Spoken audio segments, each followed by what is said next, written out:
नौजवान साथी हैं, मेरे साथ आए हुए अधिकारी हैं, हमारे जिला परिषद के चेयरमैन और जिला परिषद के पूर्व मेंबर,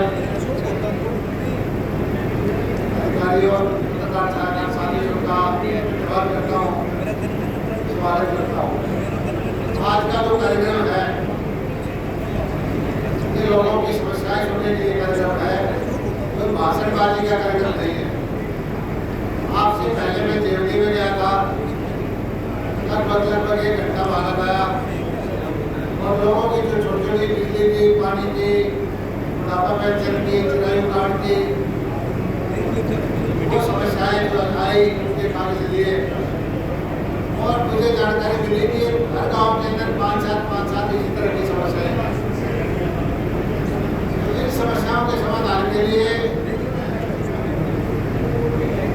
अगले हफ्ते 2 हफ्ते के बाद बाढ़ नामे एक कैंप लगाऊंगा, चंडीगढ़ से टीम लेके आऊंगा, जिससे कि किसी की बुढ़ापा पेंशन है, किसी का परिवार में धर्म है, किसी की आमदनी ज्यादा चढ़ रही है, किसी का कार्ड कटा हुआ है, वो क्या कसम का समाधान में कराऊंगा। ये आश्वासन देके जाता हूँ। मैं मुलाकाती करवा दूंगा, तारीख लगा दूंगा।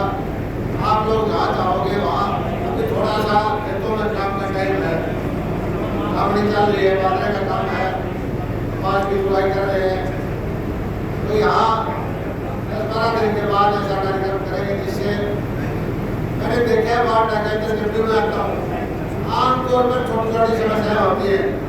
किसी का खंभा इधर से उधर करना है, किसी का ट्रांसफार्मर टूटा है, किसी का तार ढीले है, बहुत छोटी छोटी समस्याएं हैं।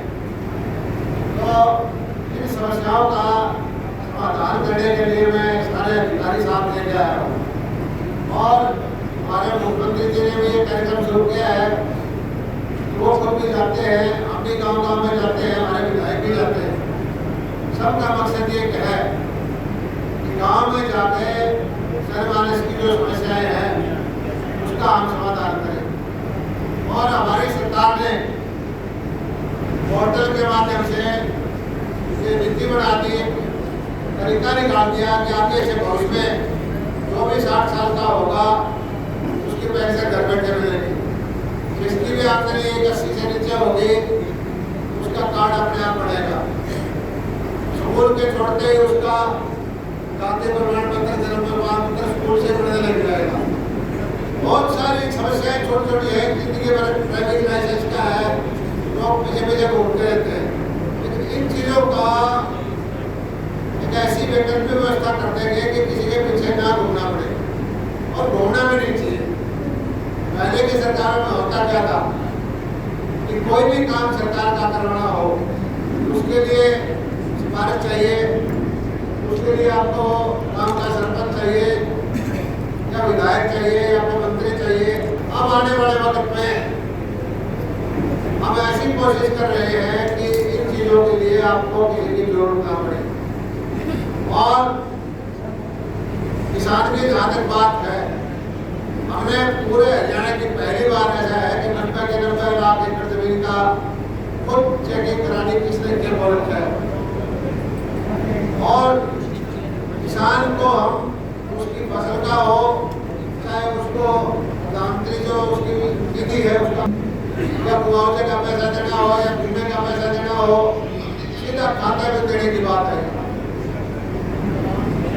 आज से 2016 में 7-8 साल पहले जब बीमा आई थी, बहुत लोगों ने विरोध किया था भाई बीमा से किसान का नुकसान हो जाएगा, लेकिन मैं और रिपोर्ट आपको बोलता हूँ कि हरियाणा के अंदर जब से बीमा कंपनी आई है 1600, 1700, 1800 करोड़ रुपए जिम्मेदारों से लिया है, 8,500 करोड़ रुपए का बीमा बढ़वाया। जो किसान बीमित नहीं थे उनके खाते में हमने खराबे का 4,000 करोड़ रुपए बढ़वा लिया। जो मोदी जी वाले आते हैं सीधे पैसे 4-4, 6-6 हज़ार में, 4 में 2-2 हज़ार करके 3 बार, उसके भी हमने 4,000 करोड़ में हरियाणा किसानों को दे चुके हैं। इसी तरह से भाव का आप देख लो, आज हालांकि कपास का उत्पादन थोड़ा सा कम है, लेकिन 7-8 हज़ार रुपए के बीच में कपास का भाव चल रहा है। बाजरा जिसको कोई पूछता नहीं था 2500 रुपए में MSP कर रखी है, या तो हम खरीदेंगे अगले 20 तारीख से या इसका 72 का पैसा देंगे। दो योजना से हम 72 का पैसा दे रहे। कृषि का बजट 2014 में 800 करोड़ रुपए का था, जो 5 गुना जाके हमने बढ़ा दिया। नहरों का बजट बढ़ाया हमने, सारे पंप हाउसों की मोटर बदलवाई है। आज जो हमारी जेल नहर है या दादरी से ऊपर आती है, इतना पानी आज चल रहा है 3500 क्यूसेक पानी इतिहास में कभी नहीं चला जो इसमें पानी चला रखा है। हालांकि पीछे धान वाले भी लगा लेते हैं। 2-3 महीने से आप देख लो कि आपकी नहर क्या बंद हो रही है, लगातार चलती रहती है। इससे तालाब की हमने सब्सिडी की स्कीम बनाई है, खेतों में तालाब बनाते हैं, माइक्रो इरिगेशन की योजना लेके आए हैं, बागवानी की योजना लेके आए हैं और तरह तरह की योजना ले जाने मकसद वर्ग से मैं आता हूँ किसान का भला हो।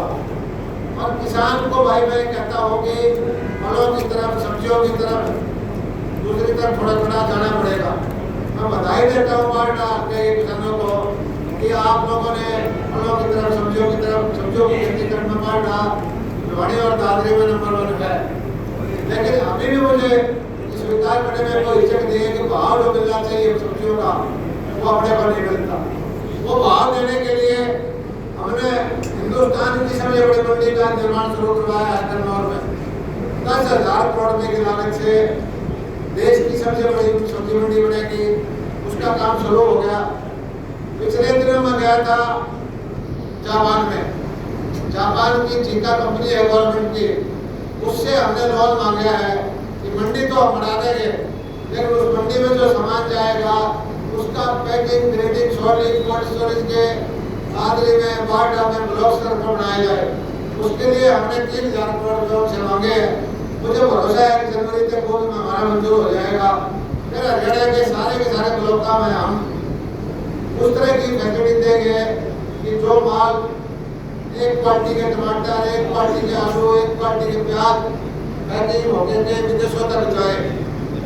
मैं आपको बताता हूँ कि जापान में एक दुकान पर मैं गया, एक खरबूजा, उन्होंने बताया कि एक खरबूजा 1200 रुपये का। मैं उसको सब में पूछा में कहीं गलती तो नहीं निकल गई। उन्होंने बताया कि 1600 की जो करेंसी है जापानीज उसका है और भारत के 1200 रुपये पड़ते हैं।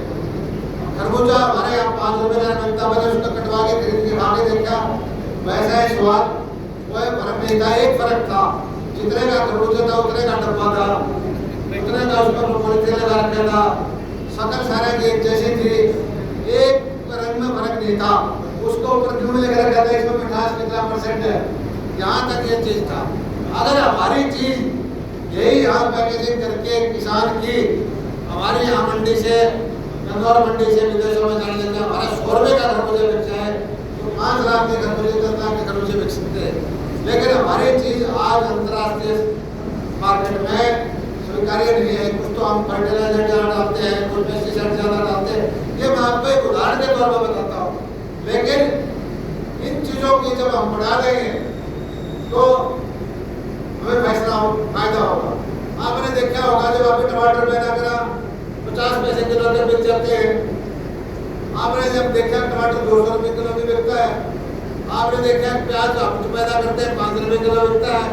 हर साल देश में प्याज 60 रुपये किलो में बिकता है, लेकिन उसके लिए देश में इंफ्रास्ट्रक्चर नहीं है। एक हमारे भटकाने वाले क्या जाते हैं, कोई अदानी आ जाएगा, पानी आ जाएगा, जमींदार में मार देगा, मंडी ने खा जाएगा, ये चीज़ें भाई मैं तो इस चीज़ को मानता नहीं। अगर हमारे कोई चीज़ अठन्नी वाली है, उसने उस दिन ले जाओ खरीद के 2 रुपये, 4 रुपये, 5 रुपये भाव बढ़ाते तो भी जमींदार को फायदा हो, बीच का कमाता है तो कमाता रहे। हमें देश में ऐसा ढांचागत संस्थान तैयार करनी पड़ेगी और उसके लिए किसानों को भी साथ देना चाहिए। एक दुष्प्रचार कर देते हैं, कोई ये कर जाएगा, ये कर जाएगा। पूंजी भी जरूरत है, इंफ्रास्ट्रक्चर की जरूरत है, मंडियों की जरूरत है, साहूकार की भी जरूरत है, और सारे मिलके एक किसान को जो उसका प्रोडक्ट देंगे तभी किसान को फायदा होगा। एक ये हमारे बारे में प्रचार कर रखा है, खासकर अपने इलाका है देहात का। अब भाई बीजेपी वाला ने तो किसान मार दिया। शायद मैं को बीजेपी का जन्मजात नहीं हूँ, मैं तो विकास पार्टी बनाई थी, सुरेंद्र सिंह के साथ रहा, चौधरी बंसीलाल के साथ काम किया और उसका इलेक्शन में नहीं लड़ता था, सारा चुपचाप घोषता था। मैंने एक चीज बताओ भाई, 2014 से पहले भाई कौन के चीजें बात है गेहूं का के बाता, कपास का के बाता, बाजरे का के बाता, मूंग का के बाता, उड़द का के बाता। आज के भाव है भाई, आज पिछले 2 साल में भाई जो यूरिया का कट्टा जितना गया करता उतना ही का भाव है। 5 किलो घटाया तो है 10% का बड़ा मान लो। डीएपी का कट्टा 1150 का आता है, 1300 का है। बिजली का रेट दुगना का आपका पिछले 9 साल से वो कम रेट है। एक डीजल पेट्रोल छोड़ के मैं कौन सा चीज बढ़ाई आप बता दो, और आपके फसला के रेट बता दो। लोग प्रचार करना चाहते हैं, इस तरह बोलते हैं कई लोग पुरानी सरकारों के, जैसे कि उनका टाइम में तो किसान जहाज में चला करता, अमीर था बिल्कुल लेकर डीजल में रहा करता, और हमने कोई खोज लिया हो। एक ऐसी नीति बताओ कि हमने कोई गलत काम क्या किया हो, कोई ऐसा नीति लेके आए जिससे किसान को नुकसान हो। बीमा योजना लेके आए, किसान के फायदे की। सीधा पैसा देने की योजना लेके आए, खाता में वो किसान के फायदे की।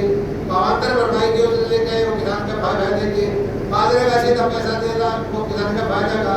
मंडी से ले जाना, हम चला लाग रहे सीधा जल्दी से जल्दी पैसा दे, 72 घंटे से लेट हो जाए उसका ब्याज देना लाग रहे।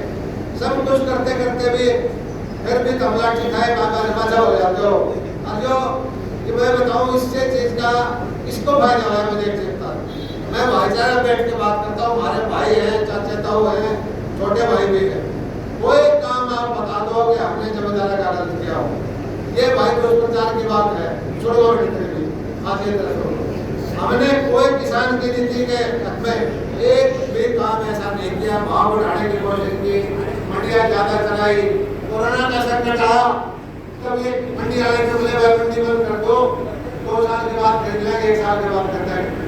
आपको ध्यान नहीं, शुरू के बाद तो था पहला साल था मेरा मंडियां बंद हो गई थी। हमने खुद चाहते पंचायत में मंडी चलवाई, सरपंच में मंडी चलवाई, और 240 मंडी के बजाय 800 जगह मंडी बनवाई। इसी तरह से अब आपने जो धान होता नहीं, एक चीज कह देते हैं कि भाई किसान कमजोर है। सबसे ज्यादा इतिहास में चावल धान का भाव है तो इस साल जो बासमती का, सैनी बासमती का, ये कहने वाले भाई राजनीति कोर्ट वाले अपने गुणगान करते हैं। मैं भी ये नहीं कहता कि मैं अपनी पार्टी का गुणगान नहीं करता, हर एक आदमी करता है, लेकिन तथ्य जो है वो आपके सामने है, सच्चाई आपके सामने। मैं तो एक ही चीज कहता हूँ, कमी है तो पंचायत को बैठा देगा, अपना बुला लिया करो, दूसरे ने बुला लिया करो, लेकिन ये झूठा प्रचार, दुष्प्रचार अच्छी बात नहीं होती। एक जो देश का माहौल है, मैं आज आपको बताता हूँ, दुनिया के अंदर आज भारत का चलता बजा हुआ है। G20 हुआ, दुनिया में अमेरिका के, जापान के, यूरोप के, कनाडा के सारे राष्ट्राध्यक्ष आए।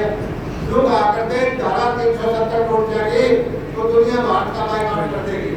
भाई सबसे ज्यादा भारत में आए, जिसने कश्मीर का नाम लिया भाई, वो धारा 370 का नाम लिया। 2014 से पहले क्या होता था, कोई खबर आया करती, क्या तो घपला हो गया है, घोटाला हो गया, ये दादरी बाट अलवारू की लोग भूमि है, सब घर में फौजी है। फौजी आदमी वर्दी पहन के श्रीनगर में जब चलता था, पीछे से पत्थर मारते थे, नीचे गर्दन करके आ जाता था। ये बदलाव आया है। आज पाकिस्तान का नसात देने वाला दुनिया में देश नहीं है। आज भारत के बारे में चर्चा हो रही है, भारत का विकास चल रहा है। और यूक्रेन रूस की लड़ाई में इन्होंने धमकी देने की कोशिश की, हमारे को ताकतवर देश ने रूस से तेल ला लो।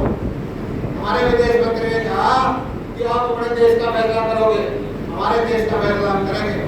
1 लाख करोड़ रुपए बचाए उसने रूस से तेल लेने के। अब तो ये देश की सामर्थ्य है, सामर्थ्य वो है कि आप लोग 140 करोड़ लोगों ने, देशवासियों ने मोदी जी को बढ़ाया। मेरा तो ये है, हमारे वोट का मालिक है। आने वाला लोकसभा चुनाव में सारी पार्टियां